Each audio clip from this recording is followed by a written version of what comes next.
In 1969, Ford unveiled a car that would become one of the most beloved coupes in Europe. It was sleek, stylish, affordable, and sporty. A car that promised a taste of the Mustang dream on European roads. This is the story of the Ford Capri.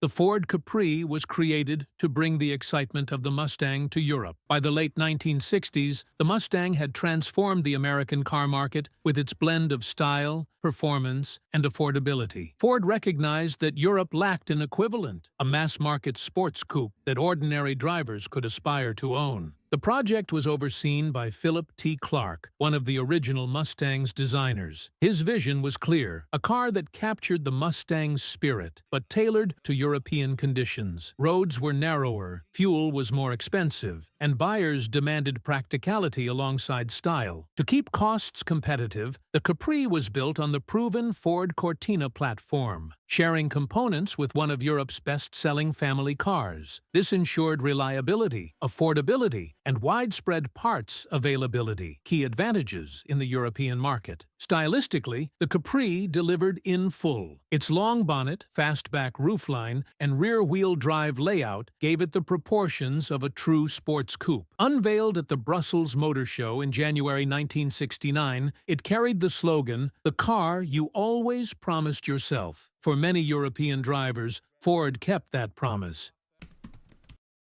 The first generation of the Ford Capri, known as the Mark I, was produced between 1969 and 1974. From the outset, it was designed to appeal to a broad audience, offering a wide variety of trim levels and engines. Buyers could choose modest four-cylinder models suited for everyday driving, or move up to more powerful six-cylinder versions for a sportier experience. The most celebrated model of this era was the Capri RS2600. Powered by a 2.6-liter V6 engine, it was developed specifically to compete in the European Touring Car Championship. The RS2600 delivered both performance and success on the track, helping establish the Capri's reputation as a serious competitor in motorsport. Sales figures reflected this popularity. By the end of the Mark I's production run in 1974, Ford had sold over 1.1 million units, a remarkable achievement that confirmed the Capri as one of the most successful coupes of its time. An interesting footnote to the Mark I's history is Ford's experimentation with advanced prototypes, including versions equipped with four-wheel drive. Although these never reached production due to cost and complexity, a handful survive today as rare examples of early innovation.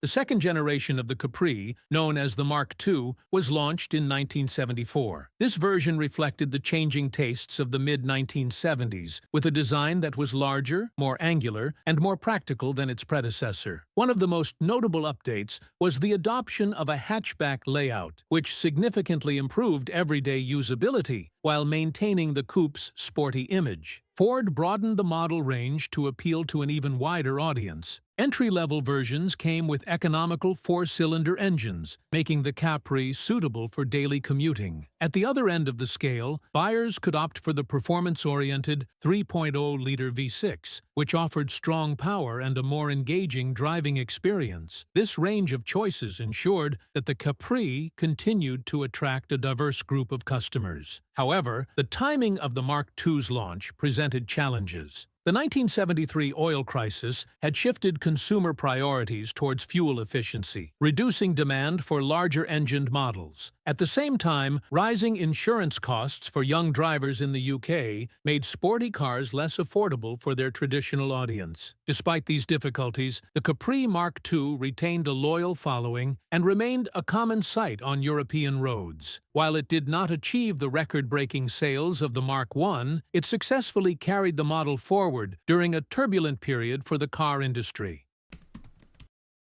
The third and final generation of the Capri, known as the Mark III, was introduced in 1978. This version marked a return to smoother, more rounded styling, echoing the appeal of the original Mark I. Alongside the visual updates, Ford focused on improving comfort, interior ergonomics, safety features, and fuel efficiency to meet the expectations of late 1970s and early 1980s drivers. The Mark III continued to offer a broad range of engines, from practical four-cylinder units to the more powerful 3.0-liter V6. During its production run, Ford introduced several special editions that enhanced the model's desirability. Among the most notable was the Capri 280, often referred to as the Brooklands after its exclusive green paintwork. Limited in number, it has since become one of the most collectible Capris. By the time production ended in 1986, total sales of the Capri, across all three generations, approached 2 million units,